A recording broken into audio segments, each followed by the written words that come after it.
Bonsoir Jean. Bonsoir Robin. Et bienvenue dans ce nouvel épisode de Taisez-vous. Je l'ai fait plus aigu cette fois. Moi je l'ai complètement raté encore une fois. Bon, ça va aller. On va se coordonner au bout d'un moment, on va y arriver, on aura un beau générique. Ce soir nous avons un invité qui va venir nous parler de sa thèse.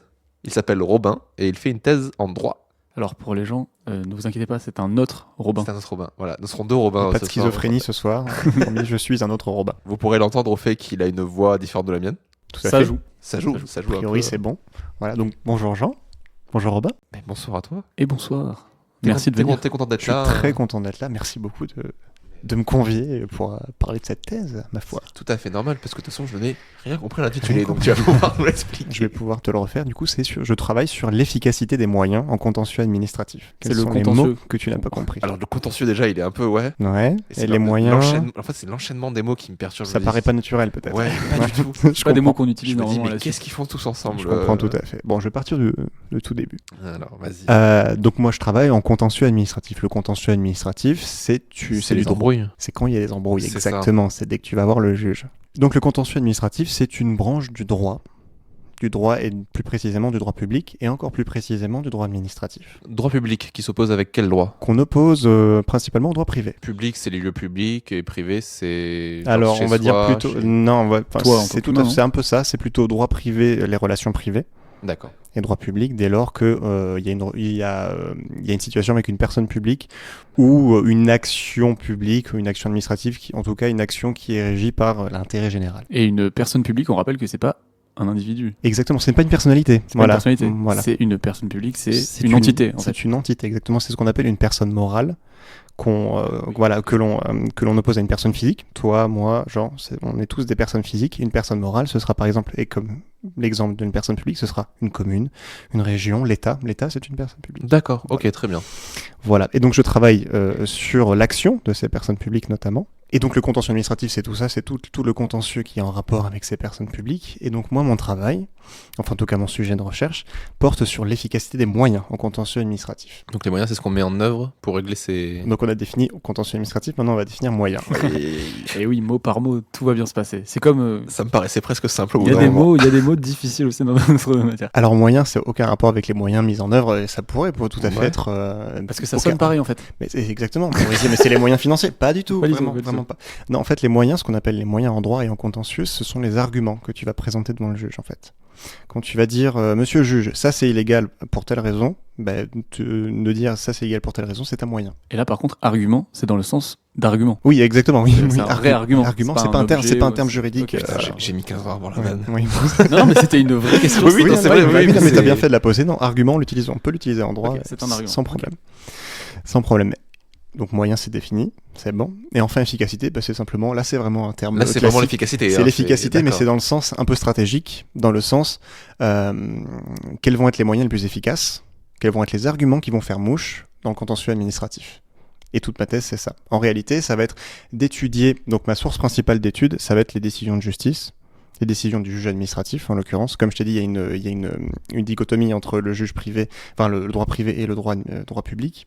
Donc droit privé, ça va être le judiciaire, tout ce qui est pénal, civil, commercial, ou encore le social. Quand je dis social, c'est les prud'hommes. Truc des séries, quoi.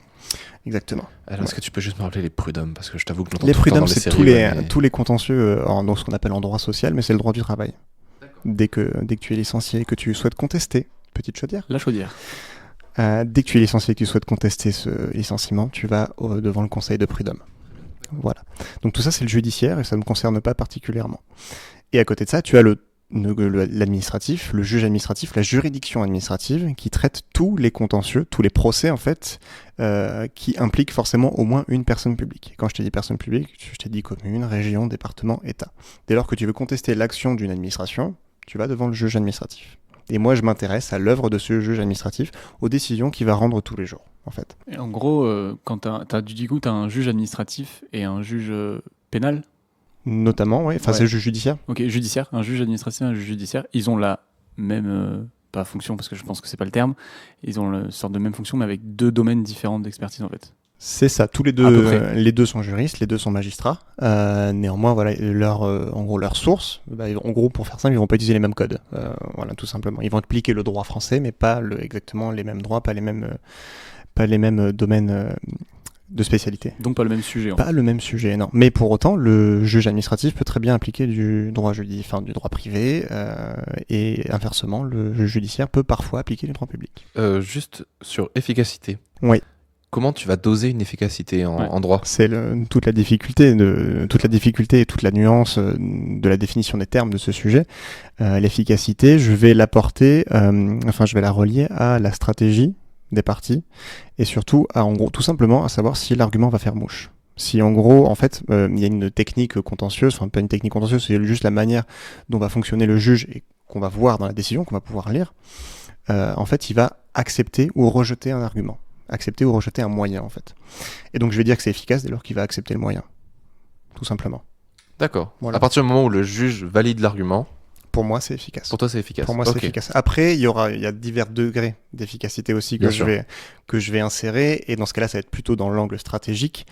Et dans ce cas-là, ça va être plutôt de dire, en fait, on peut avoir, par exemple, deux arguments qui vont être efficaces. Je vais dire, préférer par exemple cet argument-là, puisqu'il est plus efficace, en tout cas au niveau stratégique, il sera beaucoup plus opportun de l'utiliser dans ce cas-là. Et là, du coup, c'est le thésard scientifique qui va parler un petit peu, mais Je suis scientifique aussi, hein. Oui, c'est de la science humaine et sociale. Science dure, alors, voilà. comme on dit. Et nous, c'est de la science molle. Je savais que ça allait te faire rire. C'est les vrais termes. Science dure, c'est la science, quand tu dis science en mode film, et science molle, c'est tout ce qui est l'étude de science. C'est parce que c'est beaucoup plus flexible du coup.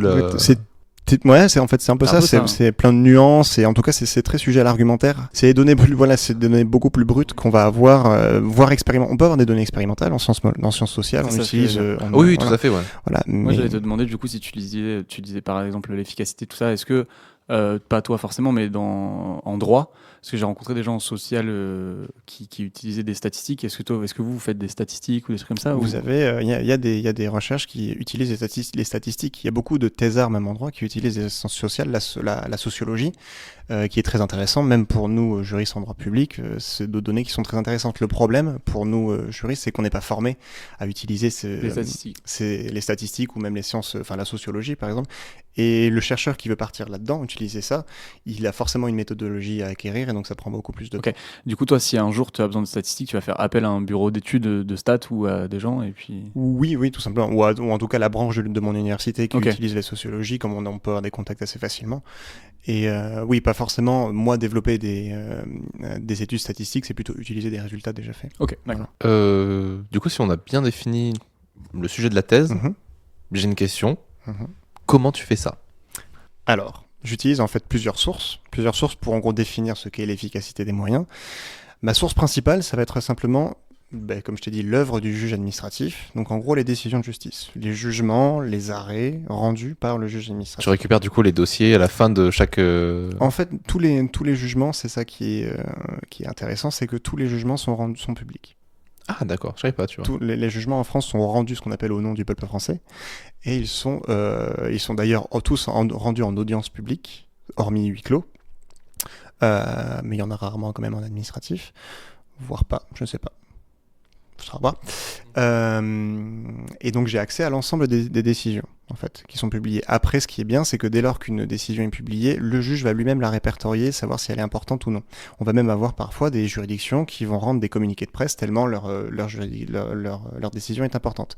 Et dans ce cas-là, évidemment, moi j'ai rivé mes yeux dessus pour me dire ça c'est vraiment important. Pardon, vas-y. C'était donné ça du coup en fait. Ça mais c'est l'une de mes données. L'une de tes données. Mais c'est ma donnée principale, c'est ce qu'on appelle la jurisprudence. C'est l'ensemble des décisions rendues par le juge. Voilà. Les décisions que tu disais qui étaient rendues publiques dans les communiqués de presse, c'est par exemple celles qui sont très médiatisées Qui vont être très médiatisées. Par exemple, pour donner un exemple d'ailleurs de contentieux administratif très simple, ça va être tous les référés. Donc les référés, c'est les procédures d'urgence qu'on peut avoir. Tous les référés qu'on a eu pendant la crise du Covid, pendant la crise sanitaire, tous ceux qui ont pu contester le confinement, tous ceux qui ont pu contester le port du masque, tous les maires qui ont voulu imposer un couvre-feu, imposer le port du masque, etc. Tout ça, c'était devant le juge administratif. Et donc des grandes décisions, ça va être en général le Conseil d'État, qui est la plus haute juridiction en France en matière de contentieux administratif, et donc qui va rendre des grandes décisions et qui va se dire qu'elle est importante, et dans ce cas-là, il va faire un communiqué de presse, et dans ce cas-là, évidemment, cette décision sera importante. Mais la jurisprudence n'est pas ma seule source, et je vais utiliser ce qu'on appelle la doctrine. Donc la droit, ce n'est pas une secte, promis. La doctrine, qui est simplement en fait les commentaires et l'œuvre un petit peu, c'est un petit peu de la littérature juridique. C'est simplement les professeurs de droit et les acteurs du domaine juridique, donc ça peut être des magistrats, des avocats, des chercheurs, même des doctorants, qui publient des articles en fait qui vont soit commenter des décisions, et dans ce cas-là, moi ça va m'aider à mieux comprendre les décisions, soit simplement sur des grandes notions intéressantes, par exemple sur les moyens ou sur même la notion même d'efficacité par exemple, qui peuvent publier des articles, et c'est aussi donc une source pour moi qui est la doctrine. Donc. Et ça du coup, c'est moi du coup je vais essayer à chaque fois de faire un petit parallèle justement avec ce que je fais moi. Est-ce qu'on peut dire que par exemple tout ce dont tu parlais avant, les décisions, en gros moi ce que j'interprète avec mon cerveau de sciences dures, ce que j'interprète c'est que en gros ça va être tes données, toutes ces décisions, et ensuite le deuxième aspect dont tu as parlé c'est tout ce qui est écrit par les professeurs, les doctorants et tout. Ça va être plus ta bibliographie en fait, ou pas du tout? Ça va être plutôt... Alors oui, c'est vrai que vous, en sciences dures, vous avez plutôt cet aspect... Alors oui, ce sera ma bibliographie, effectivement. Mais ça te sert aussi de données brutes, entre guillemets. Ça me sert aussi de données, parce que ce qui est très bien avec ce genre d'articles, c'est qu'ils recroisent eux-mêmes plein d'articles, et donc moi, je vais l'utiliser, je vais aller piocher à droite à gauche. Parce que nous, c'est genre, en gros, on a une bibliographie, là, comme tu disais, des doctorants et tout, des chercheurs qui font des papiers. On s'appuie sur ça pour ensuite faire des expériences qui nous donnent des données. Et après, on fait un résumé de tout, en fait. Et toi, ça va à la fois te servir de bibliographies. C'est ça me sert autant en amont qu'en aval, en fait. Voilà. Et au-delà, donc j'ai dit doctrine, mais je me sers évidemment d'autres choses, je me sers évidemment d'autres thèses, parce qu'évidemment, beaucoup de choses ont été faites en la matière. Bon, a priori, l'efficacité des moyens en contentieux administratif, ça n'a jamais été traité. Néanmoins, il y a toujours des sujets un peu connexes, en tout cas, qui traitent de notions dont moi, je vais me servir pour mon sujet. Et donc, les thèses, je m'en sers forcément aussi. Est-ce que tu vas du coup aussi analyser en direct sur des plaidoyers qui peuvent avoir lieu, genre actuellement, ou alors l'intérêt, peut-être pas en crise de Covid, mais peut-être pas en crise de Covid, mais c'est tout l'intérêt aussi. Enfin, moi, là, tu l'auras peut-être compris, mais c'est un sujet très pratique en fait. Il y a des sujets très théoriques qui vont travailler sur des grandes notions. Si je te parle, je sais pas, il y a des thèses sur l'intérêt général, sur la notion de service public. Enfin voilà, donc ça fait très très. C'est des mecs qui s'arrachent plus les cheveux que toi normalement, ça. Voilà, mais je m'arrache quand même les cheveux aussi. Voilà, mais c'est là que vraiment on peut comprendre le sens de sciences molles dans ce genre de. Tu veux dire qu'il y a des thèses aussi dans le droit qui peuvent limite se rapprocher de la psychologie, en fait, enfin de la sociologie? Alors oui, comme je t'ai dit, les philosophie aussi. Une philosophie du droit d'ailleurs. Même plus philosophie. On a une philosophie du droit, on a ce qu'on appelle des matières qu'on appelle de théorie du droit. Et donc là, c'est plutôt des thèses qui vont se rapprocher de ça. Moi, c'est beaucoup plus terre à terre. Hein. C'est vraiment juste, on va devant le juge, qu'est-ce qui marche pas. T'as dit théorie du droit, ça a parcouru le corps. Cadeau. Non, mais c'est très intéressant. Voilà. Et donc voilà, le but de cette thèse, il est assez simple, assez pragmatique. C'est simplement offrir. Bon, j'ai pas du tout l'ambition que ma thèse soit utilisée un jour, mais si c'est le cas, je serai le chercheur le plus heureux du monde. Mais c'est d'offrir en fait aux parties. Donc les parties, ça va être les acteurs du procès, ça va être le demandeur et le défendeur. Le demandeur, ça va être celui qui va aller devant le juge pour dire Monsieur le juge, ça c'est illégal. Et le défendeur, ça va être celui qui a fait a priori la chose illégale et qui va dire mais non, monsieur le juge, ça c'est pas illégal pour telle ou telle raison. On dit demandeur et pas accusé et plaignant? Alors. En fait, en contentieux. Le problème quand on parle de droit, c'est qu'on revient souvent au droit pénal. Mais c'est normal parce que c'est le droit le plus connu et le plus médiatisé, exactement, ce qui est tout à fait normal. En fait, non, en droit, donc on a un vocabulaire bien précis et on est assez à cheval là-dessus. C'est pour ça que je viens là. Voilà, la loi ne stipule pas, s'il vous plaît. Ah oui, elle dispose. Je vais m'en douter que t'allais le dire. Alors, est-ce qu'on peut faire un tout petit aparté là-dessus parce que moi j'ai pas compris. Ok. Ça, c'est un truc qui se bat, je pense, depuis qu'il est en première année d'études. Oui. En gros, on a un vocabulaire assez précis et c'est assez simple en fait à comprendre. La loi dispose et le contrat stipule. Tout simplement parce que la loi, ce sont des dispositions. Dans le code civil, dans le code pénal, dans n'importe quel code, tu as ce qu'on appelle des dispositions. Point. Des dispositions, elles disposent. La loi, donc, elle dispose. Ensuite, tu as des contrats qui ont des stipulations. En fait, chaque article 1 de ton contrat, ce sera la première stipulation de ton contrat. Et dans ce cas-là, ce sont seulement des clauses contractuelles et qui vont stipuler. Donc, la loi, c'est quelque chose qui n'est pas changeable, alors que le contrat, c'est un peu quelque chose que tu crées.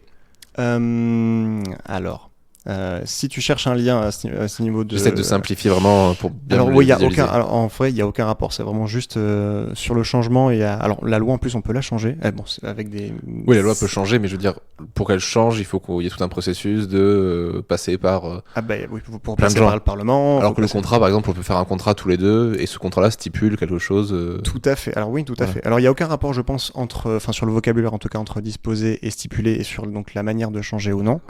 Mais si on parle là-dedans, effectivement, pour changer la loi, c'est des procédures beaucoup plus lourdes que de changer une clause contractuelle si on fait un contrat, toi et moi. Mais néanmoins, tu as des contrats qui sont très très lourds. Je sais pas, tu prends un contrat entre deux pays, là, ça va être compliqué de changer les. Mais c'est toujours possible. Voilà, c'était Effectivement. vraiment sur la partie dispose et stipule. Voilà, on est On parti. sent le chargé de t'aider. Oui, parce que je donne des cours aussi et du coup, parle un peu, j'utilise un petit peu ces arguments aussi, voilà, de temps à autre. Bon, on y Et reviendra un petit peu voilà, après à bien ça, sûr. du coup. Et donc, pour revenir sur ce que je disais sur le but. Le but de cette thèse, du C'est coup, d'offrir aux parties, donc les parties encore une fois demandeurs-défendeurs, et donc pour répondre à ta question, demandeur-défendeur c'est le vocabulaire du contentieux administratif, et accusé c'est du pénal, c'est en assise. Voilà, ok, très bien.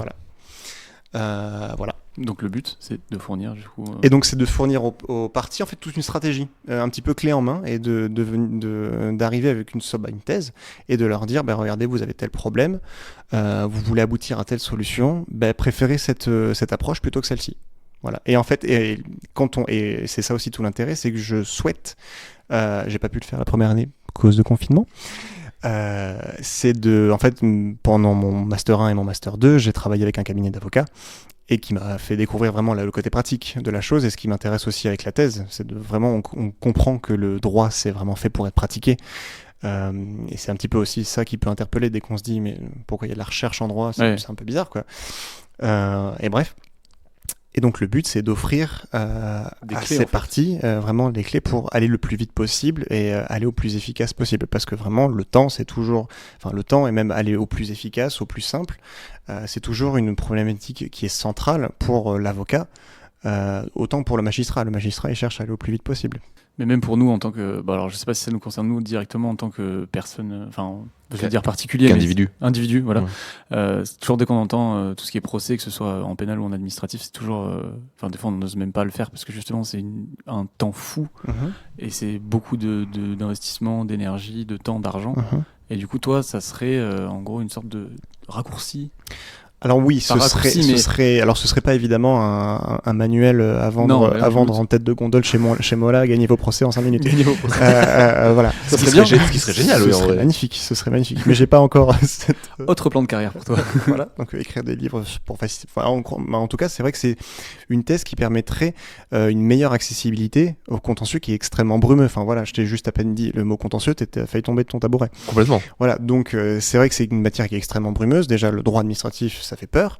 Et le contentieux, encore plus, c'est des règles très techniques qui mêlent ces règles un petit peu très particulières qu'on connaît absolument pas. Très clairement, en tant que quelqu'un qui n'est pas dans le droit, j'ai absolument jamais envie de me retrouver dans cette situation. Voilà. De devoir trouver un avocat ou quelqu'un. Non, c'est vrai que c'est un pote à moi. Voilà. C'est uniquement pour ça, vraiment. Mais attends, moi j'avais aussi une petite question du coup par rapport à ce truc que tu dis, un peu des moyens, enfin une clé pour les gens. Dans les thèses, je refais un parallèle, mais dans les thèses en sciences, on travaille sur quelque chose qui nous parle et à terme qui sera utilisable par des particuliers en fait. Mais jamais quelqu'un qui va lire ma thèse, donc moi je fais une thèse en sciences du vin, jamais un viticulteur peut aller lire ma thèse et dire tiens c'est comme ça que je vais faire du vin. Toi, une personne publique ou un particulier ou un individu, il peut pas lire ta thèse et savoir comment faire. Faut que ça passe par d'autres gens, non ? Si. Ah ouais. Un individu, qui est un petit peu n'importe quel individu pourra, s'il est un peu éclairé en droit, parce que je vais utiliser un vocabulaire peut-être un peu particulier, mais n'importe quel individu qui a un petit peu d'éducation en droit pourra très bien utiliser ma thèse. D'autant que ce qui est intéressant, c'est qu'en contentieux administratif, il y a des contentieux. Donc ça, je l'ai pas dit, mais en gros, il y a deux grands contentieux, enfin deux grands recours que l'on peut exercer. C'est d'une part le recours pour excès de pouvoir. Je vais les définir après. Mais le recours pour excès de pouvoir d'un côté et le recours de pleine juridiction de l'autre. Le recours pour excès de pouvoir, ce qui est intéressant d'ailleurs pour l'administré, on l'appelle l'individu, c'est que ce recours, tu peux l'exercer sans avocat. Tu as le droit d'aller devant le juge avec vraiment un courrier et de dire voilà, je voudrais que vous jugiez cette affaire et le juge va dire oui, ok. Comme dans Will Hunting.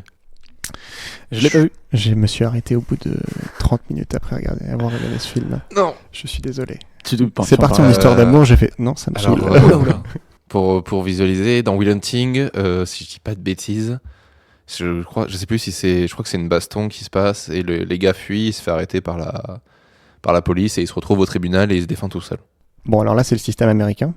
Oui, en plus on est dans un système américain. Voilà, c'est le système américain, voilà. Donc, non, je dois t'avouer que mais je suis pas sûr qu'il y ait de recours pour excès de pouvoir, d'autant plus que là, c'était du pénal, je Oui, pense. c'est ça, c'est du pénal Donc, en fait. il y a c'est peu pas de, du- il y a ok. peu de rapports, effectivement.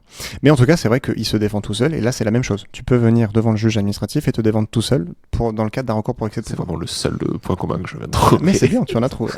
Et ça, c'est bien. Petit aparté aussi de vocabulaire. Aux États-Unis, on dit votre honneur pour le juge. En France, on dit monsieur ou madame le président. Alors Ok. qu'il n'est pas président. Si, il préside la cour, Ah, j'avais le vocabulaire de la cour. Bien joué. tout simplement. Et bref, donc il y a ce premier recours qui est le recours pour excès de pouvoir, Ok. qui est accessible à l'administré sans avocat, et l'autre à côté qui est le recours de pleine juridiction, ce qu'on appelle aussi recours de plein contentieux. Et en gros, ces deux recours se diffèrent simplement sur les pouvoirs dont dispose le juge. Le recours pour excès de pouvoir, le juge peut globalement seulement annuler la décision de l'administration, D'accord. alors que dans le recours de plein contentieux, de pleine juridiction, le juge aura beaucoup plus de pouvoir à sa disposition. Il pourra prononcer des dommages et intérêts, condamner, enfin en tout cas prononcer des sanctions, etc. Il aura des pouvoirs beaucoup plus étendus. Et bref, donc ma thèse, qui porte sur ces deux recours, sera notamment beaucoup plus intéressant pour les administrés dans le cadre d'un recours pour excès de pouvoir. Oui, il n'y a pas d'avocat, mais après n'importe quel avocat qui lui est normalement Ouais, un aguerri. expert en droit, On l'espère. pourra parfaitement utiliser ma thèse. C'est le but Mm. en tout cas. Ouais. C'est vraiment de Ok. présenter une jurisprudence, en tout cas de présenter une logique du juge et Mhm. de dire, ben regardez, il utilise telle logique, en tout cas actuellement, parce que c'est aussi le problème du droit, c'est que c'est une matière très contingente, Ok. dans le sens où ben, moi je fais du droit là d'aujourd'hui, mais dans 20 ans, Ça sera voilà. peut-être changé. Ouais. Il y a de grandes chances. Et c'est d'ailleurs la logique que j'utilise, c'est de dire que depuis une vingtaine d'années, le juge que j'étudie a une logique qui évolue d'une certaine manière, et de dire, ben, dans ce cas-là, bon, j'essaie de faire des prédictions, mais ça c'est très difficile. Mais de dire, voilà, enfin, dans tous les cas, on est conscient, nous juristes, que c'est un peu, on peut dire frivole ce qu'on fait. Ouais, Mais, de toute façon, t'as pas trop le droit de te positionner, non sur, je sais pas moi, sur justement, tu disais depuis une vingtaine d'années, il y a des choses qui se passent au niveau des arguments, des moyens et tout du Mhm. juge. Et toi, en tant que thésard, tu dois avoir un avis totalement objectif. Ou est-ce que tu as le droit Pas du totalement d'être Ouais, subjectif? Alors, non, en fait, c'est pas subjectif. Je vais garder, en fait, je peux rester subjectif, mais c'est ce que je dis à mes étudiants. Vous pouvez être subjectif sans que vous utilisez des arguments juridiques. Et en gros, moi, je peux très bien venir critiquer l'œuvre du juge, ou en tout cas dire qu'il faudra utiliser ça au lieu de ça, mais c'est d'ailleurs tout l'intérêt de la thèse. C'est aussi d'apporter son point de vue à un sujet. Et donc oui, je peux parfaitement apporter mon point de vue. L'essentiel, c'est que je le fasse de manière juridique. Oui, Que ce soit pas des arguments de comptoir. Pour conclure du coup un peu sur la présentation de ta thèse, Mhm. en quoi cette thèse-là est importante? Bonne question, c'est une bonne question. Il y a des en fait, enfin, moi, de ce que les- j'entends, est-ce que, en gros, il y a des problèmes en ce moment vis-à-vis Oui. des jugements, des trucs comme ça? C'est Oui, difficile, parce que peut-être. alors il y a deux. Quel problème ça va régler aussi et tout ça Alors il y a un problème que ça ne va pas régler, qui est, c'est la logique dont je parlais, c'est que notamment le juge depuis une vingtaine d'années, trentaine, enfin depuis quelques dizaines d'années, il a une approche, d'efficacité du droit. Quand tu parles de juge, c'est pas un juge en particulier, c'est le Le juge administratif. Non, voilà, là, le juge c'est- maîtrisé, d'accord. Pardon d'avoir utilisé le terme efficacité du droit, on va plutôt dire performance. On est dans un état de droit. L'administration, la personne publique, n'importe quelle, la commune, l'État, doit respecter le droit dans son action. Voilà, quand un maire sort un arrêté, il doit respecter le droit, c'est normal. Et bien, tu as le juge depuis quelques années, depuis quelques dizaines d'années, qui va accepter de plus en plus certaines illégalités au nom de la performance du droit et de la performance de l'action administrative. Pour aller plus vite, tout simplement. Pour aller plus vite et surtout pour dire, il va surtout utiliser l'argument temporel pour dire non, mais ça va, ça fait quelques mois que cet arrêté est installé, on va pas bouger la stabilité, ce qu'on appelle la stabilité juridique. C'est pas radiophonique, mais j'aime bien la tête que Robin, Ouais, je suis en train. Robin, toi, Robin l'intervieweur. Robin l'intervieweur, a fait, parce que c'est la même tête que j'ai fait quand il m'a dit la première fois. En fait, juste des fois, ils veulent. J'aurais caricature de ouf. Hein. Ouais. Ils veulent aller plus vite. C'est ça, c'est. Ah ouais. Tu vas aller plus vite, du coup, il y a des trucs illégaux, on dit ok. C'est un peu ça. c'est voilà. une Mais caricature, Oui, hein, oui, c'est une caricature, mais c'est ça en fait. Voilà, on cherche à promouvoir la stabilité juridique plutôt qu'à la légalité de l'action administrative. Et donc c'est un problème que vient pas forcément en fait régler ma thèse, mais au contraire, il vient juste accepter. Enfin, genre, C'est une petite pierre à l'édifice. je constate en fait ça et je me dis bon ben. Ok, on peut pas forcément y changer grand-chose, du coup on va s'adapter en fonction de cette nouvelle logique et de dire, bon ben en fonction de cette nouvelle logique, préférez plutôt cet argument-là, préférez plutôt cet argument-là. Et donc elle est importante ma thèse, puisqu'elle permet, à l'heure actuelle où le contentieux administratif, qui est donc, pour le diviser encore une fois, là je vous ai divisé les recours tout à l'heure, mais il est aussi divisé en un contentieux très général et dans des contentieux très particuliers. Des contentieux particuliers, pour donner un exemple, le contentieux de l'environnement, le contentieux de l'urbanisme, le contentieux fiscal. Voilà, plein de matières qui donnent très envie. Et bref. Donc c'est une matière extrêmement brumeuse. Et le but de cette thèse est d'offrir peut-être un peu plus de clarté, ou en tout cas de dégager les voies pour les parties, pour les acteurs, et de leur dire ça ira plus vite si vous faites ça, ou ce sera beaucoup plus efficace si vous faites ça. Tu vas pas venir changer comment le juge travaille, mais plutôt comment on doit s'adapter au travail du juge. C'est un petit peu ça. C'est un petit peu défaitiste comme. Ouais, non, mais peut-être plus pragmatique. Ce qu'on peut faire aussi. Mais effectivement, j'essaie d'être pragmatique et de me dire, c'est pas forcément avec une thèse qu'on va changer le contentieux administratif. Non, et surtout plutôt que ça évolue. de s'adapter. Mais surtout qu'en plus tu disais que ça évolue. Et que ça évolue, voilà. Ok. 1 milliard de questions qui peuplent ma tête. Non, mais en fait, c'est très. Parce que c'est pas du tout la méthode à laquelle je suis adapté, de se dire, il y a un nouveau problème qui est là, et au lieu de régler le problème, on va s'adapter à ce problème pour le régler, en fait. Je trouve ça me... c'est un problème en fait qui est politique. C'est politique et structurel en fait. Tu as en fait le droit administratif. Tu m'as parlé tout à l'heure de la loi, de comment la changer. Il faut passer par de lourdes procédures, notamment par le Parlement. Ce qu'on appelle l'Assemblée nationale, le Sénat, ces deux entités, l'Assemblée nationale, je pense que tu connais, ces deux entités forment ce qu'on appelle le Parlement, et c'est le grand pouvoir législatif en France. C'est le pouvoir législatif, et donc c'est eux qui adoptent la loi. Le problème, c'est que le droit administratif, dans son histoire, il a été construit non pas par le Parlement, par le législateur, mais par le juge lui-même. D'accord.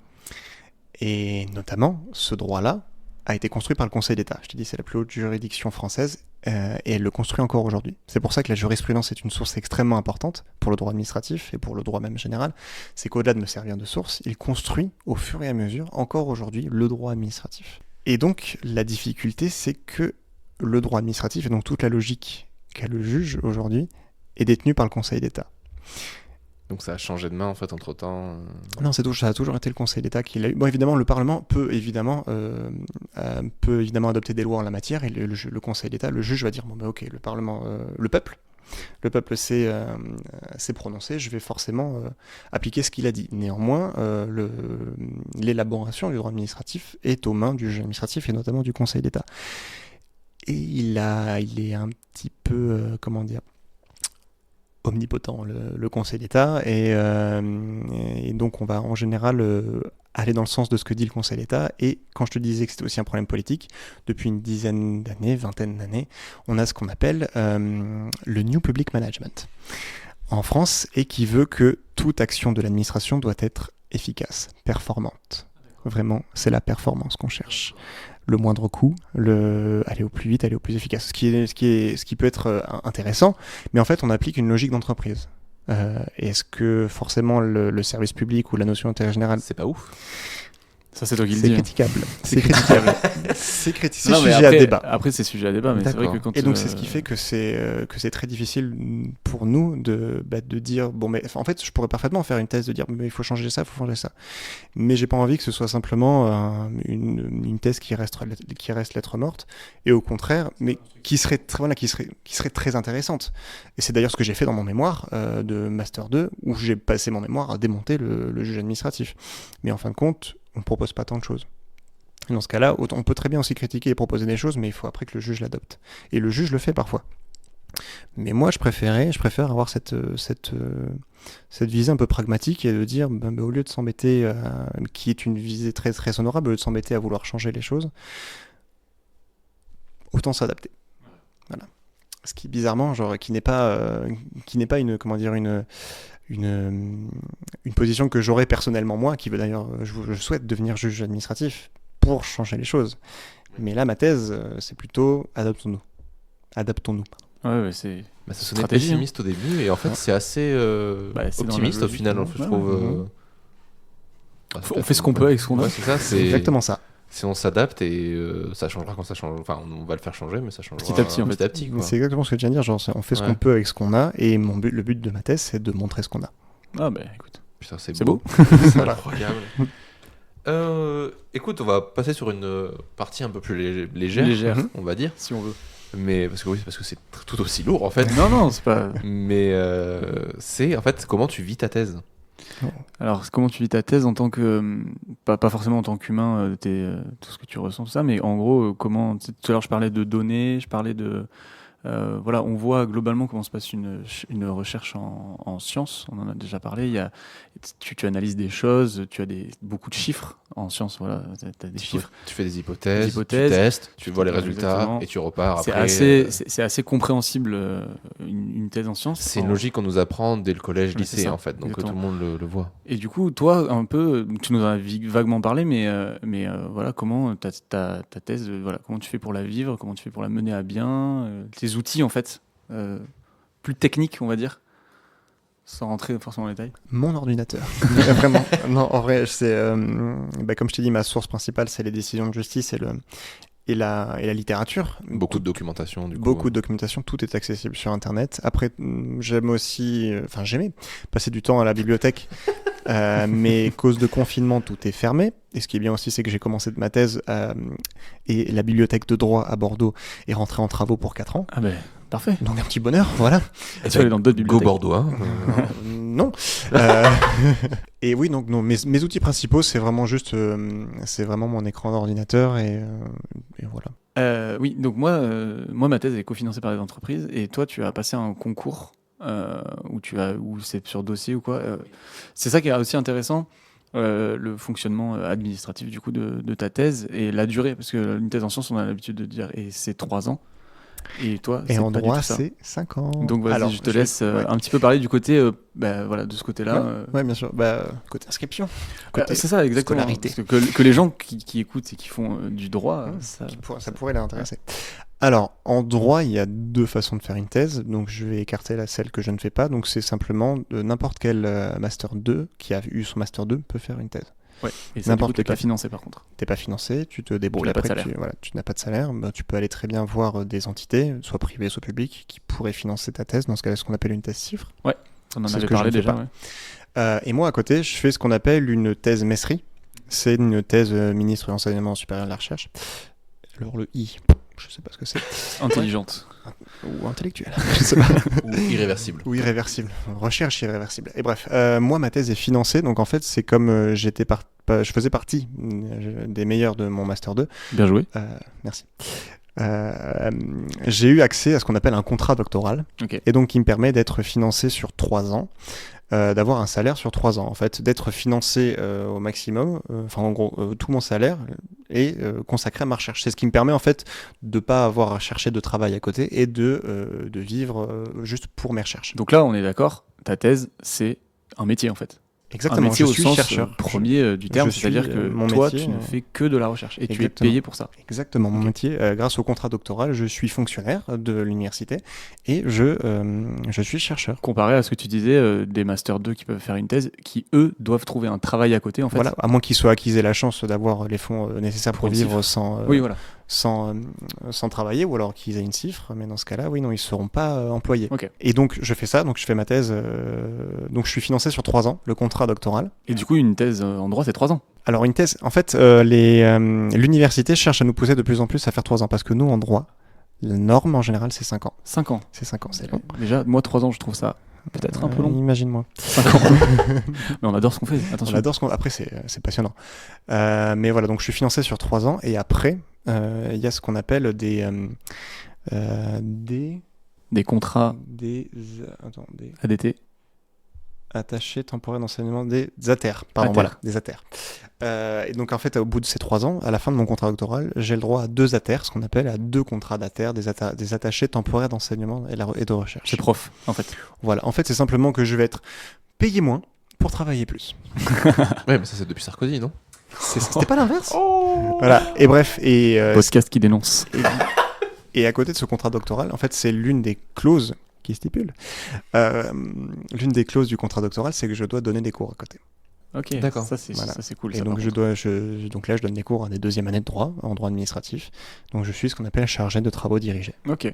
Donc Et ouais, là, tu fais pas les amphis, tu fais les Non. les petits groupes. ça, c'est dans le- J'ai une trentaine d'étudiants par.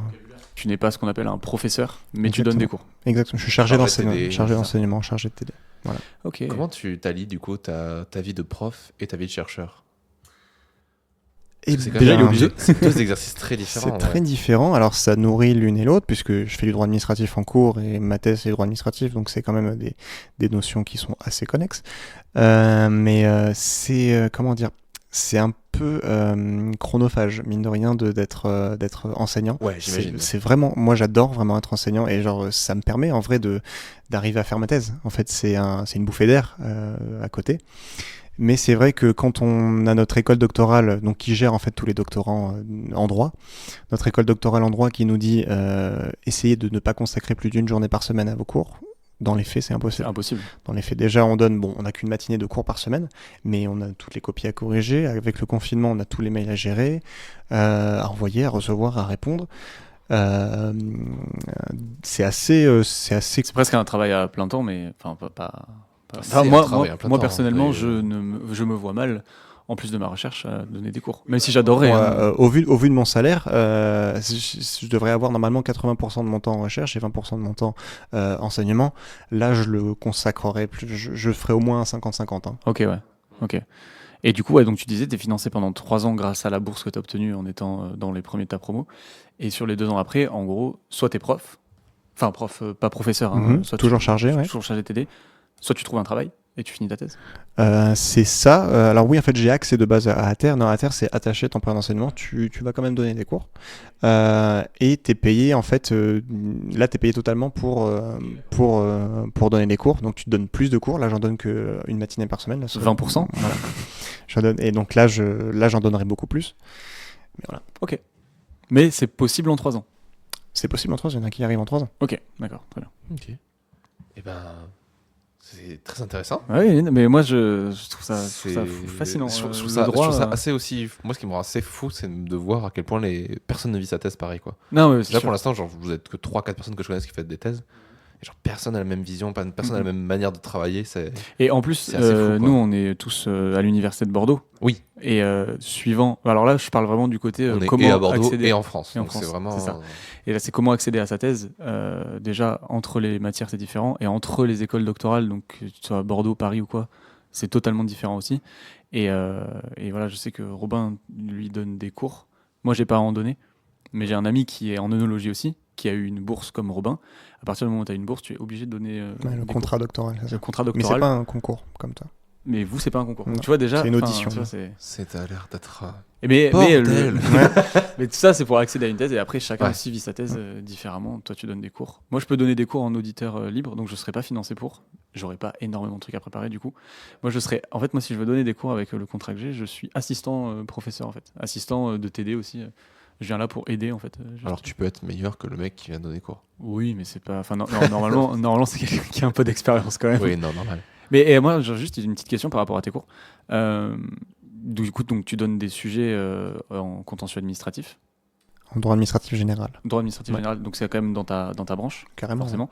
Et est-ce que les cours que tu donnes, c'est des exercices, Ouais. si je résume bien, et les exercices que tu donnes, c'est des exercices que tu connais déjà, que tu prépares en sachant les solutions, ou est-ce que parfois, ça t'arrive d'avoir des étudiants brillants qui te donnent une solution ou une résolution que tu n'avais pas forcément? Tout à fait. Et c'est ça, et c'est là que c'est le plus intéressant d'être professeur, enfin d'être enseignant, c'est de voir vraiment d'une part que le droit administratif arrive à inspirer, et de voir que vraiment l'étudiant est vraiment intéressé et que ça veut lui faire réfléchir, et après de le voir proposer des solutions auxquelles on n'a absolument pas envisagé, c'est encore plus intéressant. Et c'est là que ça lance des débats, et c'est là que c'est très intéressant. Et ça m'a même permis, ça m'a permis, moi, une fois, de réfléchir à quelque chose sur ma thèse. Ah, ouais, Et ça, ça c'est, fou, hein. et ça, c'est trop bien. C'est pareil, j'ai une amie qui elle, donne qui fait une thèse en contrat administratif. et qui, en donnant un cours de TD de droit administratif avec la réponse d'un étudiant, a réussi à trouver tout un pan de sa thèse. Ah ouais, écoute. Merci les étudiants. C'est fou. En fait, même tes cours te servent un peu d'expérience à ta propre Tout thèse. à fait, quoi. tout à fait. C'est fascinant. Et il faut s'en servir, je pense, du coup. Tout à fait, oui. Oui, si tu t'en sers pas, il n'y a pas d'intérêt à Ouais, être prof. Ça te stimule pas, Exactement. tout simplement. Non mais ça y est, j'ai envie de faire une thèse. T'as envie d'être prof et de faire une thèse.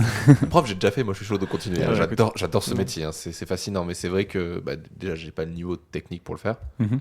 Mais c'est vraiment quelque chose que je trouve fascinant dans le fait de tu enseignes des choses à des gens. Mais même si t'es beaucoup plus calé qu'eux, puisqu'ils sont là pour apprendre, ils peuvent quand même t'apprendre. Ouais, t'as des fulgurances des fois. ça, ouais, c'est ça, trop c'est Même fou. rien que le fait que, C'est tu vois, genre, tellement- moi j'ai enseigné les maths, Mhm. j'ai pas enseigné un niveau extrêmement élevé, mais t'avais quand même, voilà, j'ai dû expliquer les logarithmes, les exponentielles, les dérivés, tout ça. Et des fois tu te dis, putain, il faut que j'arrive à faire comprendre à des mecs. J'ai enseigné dans une école d'audiovisuel, donc il y avait tous les bacs. Et on se dit, il y a des mecs, ils ont jamais entendu parler de ça. Il y en a, c'est la 10 milliardième de fois qu'on leur en parle, donc je leur mets juste au tableau, ils ont compris. Il y en a, il faut que je trouve la bonne formulation pour qu'ils comprennent ce que je veux dire, que je le transpose sur d'autres choses, et que dès qu'il y a un connard qui te dit mais à quoi ça va me servir, à lui expliquer à quoi ça va lui servir, en quoi c'est important qu'il sache quoi. Ouais. Vulgariser, c'est plus dur. Ouais. C'est le plus dur et je trouve que c'est un exercice permanent et c'est fascinant. C'est trop bien. Ouais. Même moi, Je genre, trouve- mes étudiants. Toi, ça t'anime vachement. Enfin, pour te connaître beaucoup. personnellement, je sais que les courses. Ouais. Tu disais, on nous demande de me faire 20%. Toi, tu mets aussi plus de temps que le normal à faire Oui, tes cours. après, moi, c'est volontaire. Hein, Parce que ça t'intéresse et parce que tu as envie aussi, enfin ça se voit quand tu prépares des cours ou quoi, que tes étudiants s'intéressent à ce que tu réussi, fais, en c'est fait. en tout cas au moins que j'arrive à comment dire à ce que mon auditoire me comprenne Ouais. déjà, parce que c'est pas facile. Et surtout si j'arrive à en inspirer au moins un ou deux, bah, Ouais, ouais, c'est ça. c'est un bonus incroyable. C'est peut-être ça Et c'est vrai que- le 20% qu'on te demande, c'est peut-être bâclé alors qu'il faut. Bah, aller c'est passer. ça, et c'est ça qui est dommage, voilà, c'est qu'on demande un petit peu de bâcler mine de rien, le service public de l'enseignement supérieur, quoi. C'est un peu dommage. Mais après, après, on a notre liberté à nous quand même. Oui, non, mais bien sûr. chargé et on fait ce qu'on veut. Mais c'est vrai que pour te reprendre, c'était un petit peu le plus difficile aussi, c'est de prendre parfois d'une matière qui est très embrumée. On a l'impression que ça va pas du tout nous servir. Alors, rien de pratique. Bon, on parle, enfin, genre, je donne des cours sur la définition de l'administration ou qu'est-ce que l'intérêt général, qu'est-ce que le service public. Et genre, j'ai des étudiants comme ça qui s'appellent. Donc, moi, à chaque fois, j'essaie de prendre un cas concret et d'un coup, ça parle, tu vois. Genre, et c'est ce qu'il y a de plus difficile, mais c'est ce qu'il y a de plus valorisant. Je trouve. C'est très honorable de ta part. Nous allons passer à la troisième partie de ce podcast. Alors là. Il s'agit de l'interro de Robin. Ah, toujours pas de jingle. Toujours pas de Peut-être. jingle, mais il arrivera. Il arrivera. arrivera. Peut-être que quand vous l'écouterez ce podcast, il y aura un L'interro jingle. de Robin. Toujours la petite pression de la mission. L'interro de Robin. Il va être ouais. jugé par l'autre Robin et moi je serai au milieu. Je vais être Et jugé par le juge administratif. Exact. Pas encore, on espère. Et moi je regarde, patiemment. Aïe, aïe. Bon courage. Nous sommes donc sur une thèse en droit qui parle des contentieux administratifs sur le droit public. Si j'ai bien suivi. Alors, c'est C'est un de base pléonasme. le contentieux. Voilà, c'est Voilà, exactement ça. ok. C'est le contentieux administratif. Point. Je relis mal mes notes. Il cherche du coup donc les moyens qui sont mis en place. Donc les moyens ici à comprendre comme un argument. Et du coup, le but, c'est de jauger l'efficacité de ces arguments dans le cadre du coup des contentieux administratifs. Donc si je vulgarise, tu vas venir en gros noter et évaluer du coup complètement les différents arguments en jugeant son efficacité en plus ou moins sur le droit public. Comment vulgariser le droit public en gros, sur tout ce qui est des affaires envers L'administration, la mairie. des personnes morales, donc des personnes qui ne sont pas vraiment, qui Exactement. sont pas des individus. Exactement. Les personnes morales de droit public. Exactement. Ok, donc en gros, une ville, une société, On peut avoir des sociétés publiques. voilà, c'est ça. Ouais, tout ce qui est public en fait. Ok. Ouah, ok. Je crois que j'arrive à peu près à mieux cerner du coup c'est intitulé un peu Très bien. hardcore. Et alors, juste pour te répondre, qu'est-ce que je vois par efficacité? Ce que tu vois par efficacité, attends, Je te le souffle. Ouais, non, je vais y arriver. Je veux comprendre. Comment je peux dire que L'efficacité, voilà qu'un argument est efficace ou non? c'est si l'argument a convaincu le juge. Exactement. C'est ça. C'est exactement ça. Donc en gros, et tout ça dans le but du coup de permettre aux futurs litiges qui pourraient avoir lieu d'être plus fluides et efficaces. Tout à fait. Exactement. Voilà. Voilà. J'adore la tête que tu as à chaque fois quand tu vois que tu as compris de quoi on parle. Je te jure, je suis comme Les un yeux, ils gamin de s'illuminent. 5 ans qui est en train de comprendre un truc, ça me rend ouf. Tout à fait, c'est exactement Mais tu ça. sais que je pense qu'à travers ce podcast, je cherche à combler le gamin de 5 ans, Non, moi, c'est qui a bien, posé c'est trop bien. des questions à tout le monde. C'est trop bien. Pourquoi le ciel est bleu, pourquoi tout ça, tu vois. Mais à un autre niveau. Et franchement, C'est trop ça- bien. Du coup, non, ouais, Est-ce je qu'il y a t'en ai des très bien zones sorti. d'ombre encore sur son. Parce que tu as fini ton résumé. Alors moi j'ai fini mon résumé. Est-ce que tu penses qu'il y a encore des Des zones zones d'ombre? Est-ce d'ombre. qu'il y a des trucs que j'ai pas encore bien Sur vulgarisé la- sur ce que tu viens de dire? Moi, si je peux me permettre, tu as Vas-y, dis-le. le but aussi de sa Ah ouais, thèse. j'ai pas C'est vulgarisé le but, tout ce qui est clé. Vas-y, hein, Si, tu as dit un petit peu Tu l'as dit, de hein, mais- faciliter et de rendre un peu plus efficace Ouais, c'est ça. les futurs litiges. Mais c'est voilà, c'est Et surtout de s'adapter du coup Voilà, en fait au c'est ça. contexte actuel aussi. Exactement, voilà, d'offrir simplement pour faire simple, d'offrir une stratégie un petit peu aux parties. Donc, tu as dit, voilà, aux futurs litiges, les parties, les Ouais, avocats. les deux parties du coup. Les deux parties, exactement. Donc, l'administration et les administrés. Et d'offrir à ces parties-là une stratégie pour. Comment dire, voilà. C'est vraiment, ma thèse, c'est la fin et les moyens. C'est enfin, genre, vous avez une fin, je vous offre les moyens pour. Moi je la vois fin et les vraiment moyens, c'est comme fluidifier en fait les tonnes et tonnes de litiges qu'il doit y avoir et se dire l'idée c'est que normalement on en rentre que 5 par jour. L'idée c'est qu'avec des bons arguments et une vitesse en gros pas de condamnation mais de jugement optimal, on peut passer à 10 par jour quoi. Ça. Donc genre désemboucher en fait tous les. C'est un petit peu ça. Alors bon, Les la embauchés. difficulté, voilà, c'est bon. Après, je cherche pas du tout à avoir une justice expéditive, bien au contraire. D'autant Non que non du tout. L'idée c'est vraiment d'être efficace. voilà. Bah oui, bien sûr. Oui, voilà, c'est surtout pour les parties, voilà, d'aller le plus vite dans leur travail en amont. Après, pour le juge, je verrai s'il veut l'utiliser, mais ça, c'est pas vraiment mon but. C'est surtout pour les parties. Voilà. D'autant que je veux pas une justice expéditive parce qu'il y a ce qu'on appelle depuis une dizaine d'années en France une norme pour les juges administratifs. En gros, ils ont un certain nombre d'affaires à régler en un jour bien déterminé. Enfin, un nombre de jours bien Ah ouais, on déterminé. est déjà dans ça. Voilà, une performance. Voilà. Ah, Et ce c'est qui bien. est assez, je pense, critiquable. C'est là où on voit que c'est intéressant aussi d'avoir de la recherche dans le droit, c'est que on paye des gens et on encourage des gens à faire ça parce que c'est un métier bien à part et si c'était pas fait, ça serait la galère, je pense. C'est vraiment en plus très précis, tu vois. Genre, c'est vrai que les mots, des fois, peuvent se ressembler. Et comme tu nous l'as bien fait remarquer, il y a plein de. Enfin, les mots ont vraiment un sens dans le droit. Et vraiment dans le droit. Genre, c'est. Parce que autant il y a certains synonymes qu'on peut utiliser dans la vie courante, autant dans le droit, c'est vraiment bien précis de ne pas se planter. Tu t'es Ah ouais, retrouvé là, d'ailleurs à un donc, moment, j'ai pas compris. Mais j'ai fait. Il a Il a- toutes ses raisons de le faire. Donc. Je pense pas, ok. Donc voilà, en vrai c'était très intéressant, j'ai l'impression d'avoir appris des trucs sur le droit alors que j'y connais vraiment rien. Ouais, je suis trop content. Ça du peut coup. être très abstrait. Pardon. Ça m'a fait très plaisir de t'avoir Robin. Ben, moi aussi. Je Merci beaucoup de m'attendais pas du m'avoir tout à reçu. ça et je suis vraiment trop content. Bah, merci. Hein. Merci à toi Jean d'être avec nous du coup aussi encore Ah, ce c'est soir. un plaisir. Vous pouvez du coup retrouver tous les autres épisodes quelque part sur certainement vos serveurs préférés de streaming. La radio est encore en train de se monter donc actuellement, donc je ne sais pas encore où ce sera tout ça hébergé. C'est du prévisionnel. C'est bien. Il n'empêche que vous pouvez partager ça à tous ceux que cela pourra intéresser. N'hésitez pas à en parler autour de vous. Si jamais certains thésards souhaitent venir participer à ce podcast, ils peuvent nous contacter par mail. Et Extésar aussi. Et ex-thésard aussi, on est très intéressé d'avoir tout le monde. Peut-être qu'après on ouvrira de la vulgarisation plus large, mais pour l'instant on préfère se concentrer sur les thésards. Et aussi, pour vous rappeler très certainement qu'il existera et qu'il va exister un Discord sur lequel vous pouvez venir réagir à propos de ce sujet, sur lequel on vous balancera peut-être aussi de la documentation pour compléter tout ce qu'on vient de raconter. Les sages paroles de Robin. Les sages paroles de Robin. C'est comme ça qu'il va s'appeler. Tant pis. Les sacro-saints. Non, ouais, s'il y a des gens qui veulent poser des questions à Robin. Donc voilà, si jamais des gens veulent poser des questions à Robin, tout ça, n'hésitez pas aussi à passer par le mail du podcast. Et on se fera un plaisir de rediriger vos questions. Je me ferai un Qui plaisir. sont d'y intéressantes, répondre. attention. Bien sûr. Oui, voilà, on C'est fera une intéressant. petite sélection. C'est juste S'il pour vous avoir le plaît. numéro de Robin, parce qu'il a une voix douce et suave. Il a une voix douce et suave. Débrouillez-vous. Voilà. J'ai laissé des petits indices tout au long du podcast. Il a laissé son numéro. Vous pouvez savoir Donc, qui est de Bordeaux. Enfin, voilà. Merci à tous pour cette écoute et on vous dit à très bientôt. À bientôt.